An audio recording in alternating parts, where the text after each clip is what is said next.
Hey everyone, welcome to my YouTube channel Eagle Eye on Chart. आइए हम लोग सबसे पहले डिस्कस कर लेते हैं आज हम लोगों ने कैसे ट्रेड किया, क्या क्या अपडेट किया और उसका क्या रिजल्ट रहा। और हम लोग आगे ये भी डिस्कस करेंगे कि मार्केट के एनालिसिस में निफ्टी, बैंक निफ्टी, एसबीआई और जो भी मेजर बैंक्स हैं उन पे जो डिस्कशन किया था, क्या उस तरह से मार्केट चला है, और चला है तो किस तरह से हमारे पास प्रॉफिट के रूप में इम्पैक्ट आया। तो सबसे पहले हम लोगों ने एक ट्रेड अपडेट किया था यहाँ पर डीएलएफ का 720 का पी, जो कि 19 रुपये पे हम लोगों ने अपडेट किया था, और यहाँ पर 15 का एसएल था। तो चलते हैं किस बिहाफ पर हम लोगों ने ये ट्रेड अपडेट किया था। तो इसको चलते हैं हम लोग आवरली चार्ट पर। जैसा कि आप देख पा रहे हैं, ये यहाँ पर ओपनिंग होती है। ओपनिंग होने के साथ ही ये जो इसका एक्युमुलेशन जोन था, 1 डे, 2 डे, 3 डे, इनको इसके यहाँ पर ओपनिंग के साथ ही इसको ब्रेक कर दिया था। इसी वजह से हम लोगों ने वहाँ पर एक ट्रेड प्लान किया था डीएलएफ का 720 का पी। आप देख पा रहे हैं यहाँ पर हम लोगों ने यहाँ प्लान किया था। ये जो क्लोजिंग, ये इसका हाई निकल गया था, कल का जो हाई था लास्ट टाइम का, वो हाई निकलने के बाद हम लोगों ने इसको 19 रुपये पे प्लान किया था। 19 रुपये प्लान करने के बाद इसने आज 28.55 का हाई मारा है। मैंने खुद भी प्रॉफिट बुक किया है। मेरा भी जो प्रॉफिट का स्क्रीनशॉट है आपको मिल जाएगा यहीं पर। कि आप देख पा रहे हैं निफ्टी 50 का डेली चार्ट है, और मार्केट आज यहीं पर फ्लैट ओपन होते ही अपने इस चैनल को ब्रेक किया है। ब्रेक करने के साथ जैसा कि हम लोगों ने डिस्कस किया था, अगर ये लेवल ये जो इसका ओपनिंग था और ये लेवल अगर ब्रेक करेगा तो एक बार ट्राई करेगा ये भी ब्रेक करने का। और जैसा कि यहाँ पर ये था 250 का लेवल, 250 का लेवल अगर ब्रेक होने की बात बोली थी, तो हम लोगों ने यहाँ पर ये डिस्कस किया था कि लगभग 23,100 का लेवल भी जरूर आने वाला है। तो जैसा कि आज भी है, यहाँ पर 23,000 का लेवल हमें देखने को मिल गया है। तो ऐसे ही हमारे साथ बने रहिएगा और वीडियो को कृपा करके फुल देखिएगा, तभी आपको यहाँ पर प्राइस एक्शन और साइकोलॉजी हमारी क्या क्या रहती है उसके बारे में आपको फुल डिटेल जानने को मिलेगी। जैसे अब आइए इसको चेक कर लेते हैं 30 मिनट के चार्ट पे। 30 मिनट के चार्ट पे कैसा रिएक्शन दिया है अब देखिए। चैनल की पावर देखिए, यहाँ पर चैनल क्या कहता है, यहाँ पर ओपनिंग करता है, ओपनिंग के बाद इसी चैनल में हावर करता है। क्यों हावर करता है? ऐसा क्या था चैनल के पास? चैनल के पास इतने पीछे से जो भी प्राइस चला रहा था, कहीं ना कहीं उसका एवरेज यहाँ पर था। जिस जगह से हमारा चैनल ड्रा किया गया है वो इतना पावरफुल है कि वहाँ पर प्राइस आ करके उसको एक्शन रिएक्शन काफ़ी देर बनाना पड़ता है, तब उसके बाद में जा करके फुल टू एक्शन मोड में आता है। देखिए उसने यहाँ पर होल्ड किया, होल्ड इवन 2.5 घंटे होल्ड किया। 2.5 घंटे होल्ड करने के बाद इसने ब्रेक डाउन दिया है, और बहुत खूबसूरत ब्रेक डाउन दिया है। होप आप लोगों ने अच्छा प्रॉफिट बनाया होगा यहाँ पर। और अब चलिए बात कर लेते हैं कल की में। जैसा कि आप देख पा रहे हैं ये एक गैप यहाँ पर भी है, तो उसको ड्रा कर लेते हैं हम लोग।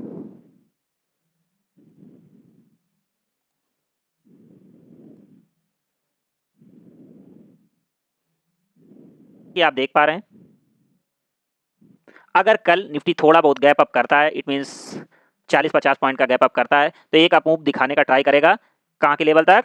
220-30 के लेवल पर दिखाने का ट्राई कर सकता है। क्योंकि अगर ये गैप अप खुलेगा, गैप अप अगर सस्टेन कर ले गया 5-7 मिनट, तो थोड़े बहुत जो 60 लास्ट टाइम में ऐड हुए हैं थोड़े से कटने स्टार्ट होंगे। जो भी वहाँ पर छोटे प्लेयर बैठे थे वो कटने स्टार्ट होंगे। कटने के साथ हमें ये लेवल देखने को मिल सकता है। और वहाँ पर अगर आप स्मार्टली प्ले करेंगे तो इतनी बड़ी कैंडल के बाद जब भी कोई अप मूव आता है, नेक्स्ट डे ही आ जाता है, तो ट्राई करिएगा यहाँ पर एक बार बाई की पोजीशन अपनी बुक कर लीजिएगा। और नीचे के लेवल पर हमारा ये सपोर्ट आता हुआ 23,000 का लेवल, एक ये सपोर्ट है, आज का लो सपोर्ट है। और नीचे के लेवल हमारा 22,880 का जो लेवल है हमारा, एक बार सपोर्ट नियर टर्म में आता हुआ दिखाई देना चाहिए। आइए अब बात कर लेते हैं बैंक निफ्टी की।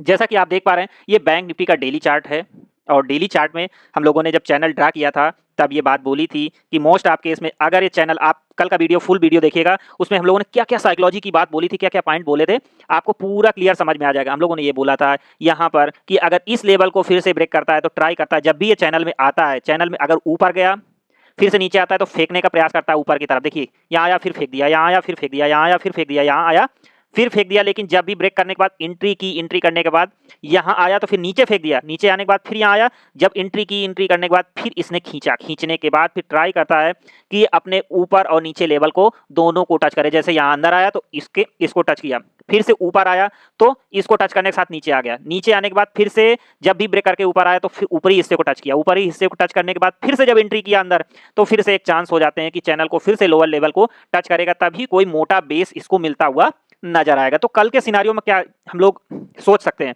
कल के सिनारियो में हम लोग ये सोच सकते हैं यहाँ पर, आइए अब इसको 30 मिनट के चार्ट पर समझ लेते हैं। जैसा कि 30 मिनट का ये चार्ट है, 30 मिनट जैसा आज का लो है, ये एक नियर टर्म में हो सकता है सपोर्ट का काम करता हुआ नजर आए। हम जब इसके कंपोनेंट के बारे में बात करेंगे तो थोड़ा सा पिक्चर और क्लियर होगी। प्राइवेट बैंक और एसबीआई बैंक की बात जब करेंगे तो थोड़ा सा पिक्चर आपको और क्लियर आती हुई नजर आएगी। जैसा कि आप देख पा रहे हैं नियर टर्म में ये एक हमारा यहाँ पर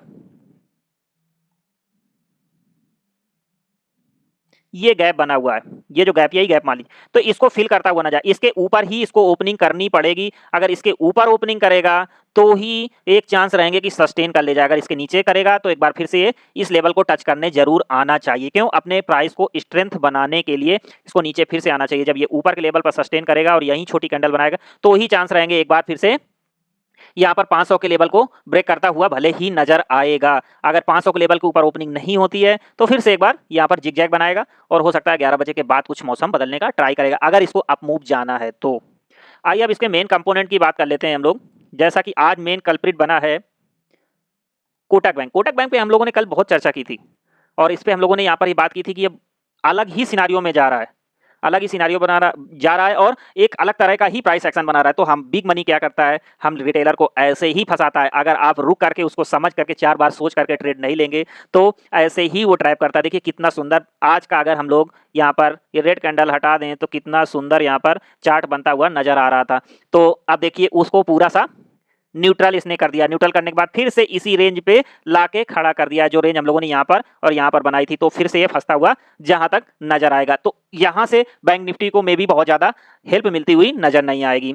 अब आते हैं एक्सिस बैंक पे। एक्सिस बैंक कैसा हमको प्राइस एक्शन दिखा रहा है और हमको कैसा यहाँ पर साइकोलॉजी रखनी चाहिए। तो जैसा कि आप देख पा रहे हैं यहाँ पर भी कल हम लोगों ने बात की थी, ये एक जो हमारा ये हिस्सा है जो प्राइस गैप है। प्राइस गैप की जब भी बात करते हैं तो ये हमारा हर बार फार्मूला सुपर हिट नजर आता हुआ दिखा है। तो हम ये बात नहीं कह रहे हैं कि ये पूरा ब्रह्मास्त्र है हर बार ही काम करेगा, लेकिन मोस्ट आपके इसमें काम करता हुआ नजर आए। जैसा आप देख पा रहे हैं यहाँ ऊपर हिस्से को तो टच कर दिया, जब ऊपर से रिजेक्शन आता है तो एक बार ट्राई करता है नीचे के हिस्से को टच करने का। यहाँ से टच करेगा तो अगर ये नीचे टच करेगा तो नीचे से बाउंस बैक करने के लिए ज्यादा जगह चाहिए होगी। आप पूरा पॉइंट टू पॉइंट समझते जाएगा। नीचे के हिस्से पे जब आएगा तो बाउंस करने के लिए और पावरफुल तरीके से आना पड़ेगा, तभी ऊपर ऊपर उठ पाएगा। तो यहाँ से भी बहुत ज्यादा हेल्प मिलती हुई नियर टर्म में नहीं दिखाई दे रही है बैंक निफ्टी को। अब आते हैं HDFC के चार्ट पर। जैसा कि HDFC पे लाइनें ड्रा हैं और कल की वीडियो में आप लोग देख पाएंगे कि हम लोगों ने यहाँ पर डिस्कस किया था कि ये जो लेवल है हो सकता है यहीं पर ट्रेड करता हुआ नजर आए। अगर इसके लो को ब्रेक किया तो फिर ये लेवल आते हुए नजर आएंगे। देखिए आप लाइन भी ड्रा है, हमें कहने की कोई भी जरूरत नहीं है, देख भी पा रहे होंगे आप, लाइव इसको समझ पा रहे होंगे। और यहीं पर इसने लगभग क्लोजिंग कर दी, मतलब इट मीन्स यहाँ पर कुछ ना कुछ था। तो एक बार अब ये ट्राई करेगा इस लेवल से थोड़ा सा ऊपर जाने का। इट मीन्स ये नहीं कि वी से फुल रिकवरी कर देगा, लेकिन यहाँ से एक बार ट्राई करेगा यहाँ पर प्राइस को अपने रो के नीचे जाने से। अब चलते हैं ICICI बैंक के चार्ट पे। ICICI बैंक के चार्ट पर जैसा कि हम लोगों ने कल डिस्कस किया था और देखिए लाइन भी ड्रा की थी कि यहाँ से रिजेक्शन आना लगभग तय हो जाएगा। देखिए यहीं से रिजेक्शन लिया और नीचे आया और कल लगभग 1 2 3 4 5 6 डे की कैंडल 5 डे की कैंडल के नीचे इसने आज क्लोजिंग दी है। तो इसको आप देखिएगा, ये सारे dot to dot point connect करते जाइएगा। जो भी हमको बैंक निफ्टी को सहारा देंगे तो कैसे देंगे, कहाँ देंगे। और इन केस एक मोटी बात आप ये समझिएगा, अगर इनमें पॉजिटिविटी नहीं दिखे, केवल इंडेक्स में पॉजिटिविटी दिखे तो ये समझ जाइएगा यहाँ पर ऑपरेटर आकर के इंडेक्स को मूव करा रहे हैं और हायर लेवल पर ला करके फिर से सेल कर जाएंगे। तो ये मोस्ट इंपॉर्टेंट पॉइंट है, आप लोग बिल्कुल ध्यान रखिएगा इस चीज का कि अगर ये स्क्रिप्ट मूवमेंट नहीं करते हैं तो और केवल इंडेक्स मूव करता है तो ये समझ जाइएगा ऑपरेटर हैं और ये ऊपर लेवल पर जाकर के वहां से फिर से सेल कर देंगे। अब चलते हैं SBI के चार्ट पर। SBI के चार्ट पर जैसा कि आप देख पा रहे हैं सारी लाइंस ड्रा हैं। हम लोगों ने यहाँ पे बात की थी अगर परसों का लो टूटा तो हो सकता है एक बार 720 का लेवल आता हुआ दिखे। तो आप देखिएगा आज यहाँ पर 726 का लेवल आज ही आ चुका है। तो नियर टर्म में ये थोड़ा सा बियरिश दिख रहा है। जैसा कि ये PSU सेक्टर का यहाँ पर मेन स्टॉक है तो ये बियरिश होता हुआ नजर आ रहा है। तो यहाँ से भी इसको बैंक निफ्टी को बहुत ज्यादा अब मुंह जाने के लिए पॉजिटिव पॉइंट नहीं देने वाला दिख रहा है। तो जैसा अगर मान लीजिए इस पॉइंट को सपोर्ट करता है तो यहाँ तक अगर जाएगा भी तो बहुत ज्यादा ये सपोर्ट देता हुआ नजर नहीं आएगा, क्योंकि अदर बैंक जो भी हैं बहुत ज्यादा निगेटिव है। हम लोगों ने यहाँ पर एक मैसेज ड्रॉप किया है मार्केट के लास्ट में, लगभग ऐसा लग रहा है अगला कल्प्रिट मारुति बनेगा। हम ये नहीं कह रहे हैं कि हम 100% है, लेकिन एक एजम्पशन लगाना मार्केट में एक तो एक ट्रेडर इन्वेस्टर का काम होता है। तो जैसा कि आप देख पा रहे हैं पिछले दिनों में मारुति को बहुत हाइप दी गई थी हर तरह से, न्यूज के थ्रू या टेक्निकल के थ्रू। तो हम लोग ऐसे गिरते बाजार में उसको पकड़ेंगे जो कि कमजोर बाजार में ऊपर गया था। अब उसमें एक बार ब्रेक डाउन हल्का सा ऊपरी लेवल से देने का ट्राई किया है, रिजेक्शन देने का ट्राई किया है, तो हम लोगों ने उसी भी आप में एक जो साइकोलॉजी थी मेरी, अक्सर मैं ऐसे स्टॉक को पकड़ लेता हूँ, कोशिश करता हूँ कि शायद इनमें हमारे अकॉर्डिंग मूव आए, तो हमारे अकॉर्डिंग यहाँ पर ये लग रहा है कि ये जिस जैसा गिरते बाजार में इसने यहाँ पर कंसोलिडेट करके ऊपर गया था, तो अब यहाँ से ब्रेक डाउन दिया। अगर इसको कंसोलिडेट करना था तो यहीं पर लगभग कंसोलिडेट करता, यहाँ पर छोटे छोटे वॉल्यूम के कैंडल के साथ यहाँ पर रुका था, तो अगर रुकना था तो यहाँ वॉल्यूम भी बड़ा होता, वॉल्यूम यहाँ पर ज्यादा आता होता, तो कम से कम इतनी बड़ी कैंडल तो बनती, उनमें बॉडी नहीं है। तो अब क्या करेगा, ये जो वॉल्यूम आया था उसको थोड़ा सा कम करने के लिए अब जब भी यहाँ से ब्रेक डाउन हुआ है तो बड़े वॉल्यूम के साथ एक, मैं अंदाजा लगा रहा हूँ कि बड़े वॉल्यूम के साथ में भी यहाँ पर एवरेज करने आ सकता है। इस भी आप पर हम लोगों ने यहाँ पर एक बात, वो बात अपडेट की थी। आइए अब हम लोग इतने मतलब पॉजिटिव क्यों नहीं है मार्केट में, उसके बारे में थोड़ा सा बात कर लेते हैं। और अगर आप अभी तक वीडियो को देख रहे हैं तो ये पॉइंट मिस मत करिएगा, हो सकता है आपको ज़्यादा एयर पे मिले। जैसा कि आप देख पा रहे हैं ये यूएस करेंसी का चार्ट है, और एज पर टेक्निकल आप देख पा रहे होंगे यहाँ पर प्राइस एक्शन वाइज यहाँ पर इसने सपोर्ट लिया, सपोर्ट करके बाउंस गया है। हालांकि ऊपरी लेवल पर यहाँ पर सेलिंग प्रेशर है, बट ये आज पॉजिटिव था, तो यहाँ पर मोस्ट चांस थे कि आज मार्केट अपना मेन पॉइंट, आज अपना बैंक निफ्टी में भी निगेटिव रहेगा। इसी वजह से मैंने कोई भी सी का प्लान नहीं किया था, और आप देख पा रहे होंगे स्क्रीनशॉट में जितने भी हैं स्टॉक हैं, और सब में मैंने पी प्लान किया था, क्योंकि अगर बैंक निफ्टी कमजोर होगा तो बैंक निफ्टी का जो काउंटर पार्ट है मेन, जो पीएसयू बैंक है, एसबीआई, अगर ये कमजोर होगा तो इनका पार्ट निफ्टी 50 में भी है, ये पार्टीशन निफ्टी 50 में भी देते हैं। अगर बैंक निफ्टी कमजोर तो ये भी कमजोर हो जाएंगे। ठीक है, अब आप देख पा रहे होंगे ये करेंसी का चार्ट है, यूएस करेंसी का चार्ट है, और ये देखिए लिटिल बिट पॉजिटिव था, तो हमारा डॉलर अगर मजबूत होगा तो रुपया कमजोर होगा, रुपया का सीधा असर हमारे बैंक निफ्टी पर पड़ेगा। इसी वजह से ये पॉइंट आप नोट कर लीजिएगा, इसी वजह से मैं लिटिल बिट निगेटिव था, पॉजिटिव नहीं था। हम लोगों ने यहाँ पर एक अपडेट भी किया था कहीं पर कि सपोर्ट पर आप बाई करने का प्रयास मत करिएगा, हालांकि बल्कि आप रेजिस्टेंस पर सेल करने का जरूर प्रयास करिएगा। किसी के मैसेज पर हम लोगों ने यहाँ पर रिप्लाई किया था। देखिए, ये देखिए, ट्रेड इग्नोर कर सकते हैं लेकिन रेजिस्टेंस पर ठोकना मत भूलना। तो आप लोग ये समझ पा रहे होंगे मेरा इंटेंशन क्या था। ठीक है, जैसा कि आप देख पा रहे हैं डाउ जोन्स का चार्ट है, डाउ जोन्स के चार्ट पे ये देखिए एक ऐसा प्राइस एक्शन फॉर्म हो रहा है, तो कहीं ना कहीं इस पे कमजोरी तो आ रही है, लेकिन अगर डॉलर मजबूत था, जैसा कि आपको दिखाया वहां पर ड्राइंग करके, अगर डॉलर आज मजबूत था तो हम इसी वजह से बैंक में निगेटिव थे। लेकिन सूनर और लेटर एकला कोई भी नहीं चल सकता है। जैसा कि आज डॉलर ऊपर जा रहा है तो कब तक ऊपर जाएगा, तो अपने मार्केट में जैसे ही ये डाउन होगा अपने मार्केट में भी रिकवरी देखने को हमको मिलेगी। सबसे पहले उसका असर हमें यहाँ पर, इसको हम ऐसे इंटरप्रेट कर रहे हैं इसको कि अगर वो मजबूत था, अगर वो डॉलर मजबूत है तो इसमें ऐसा प्राइस एक्शन क्यों बन रहा है। दोनों बातों को कोरिलेट करिएगा। अगर डॉलर मजबूत है तो यूएस 30 में ऐसा प्राइस एक्शन क्यों बन रहा है कि बहुत ज्यादा हमें यहाँ से पॉजिटिविटी नहीं दिख रही, यहाँ पर रेजिस्टेंस फेस क्यों करेगा, क्यों करता हुआ समझ में आने वाला है। दोनों बातों को जोड़िएगा आप लोग।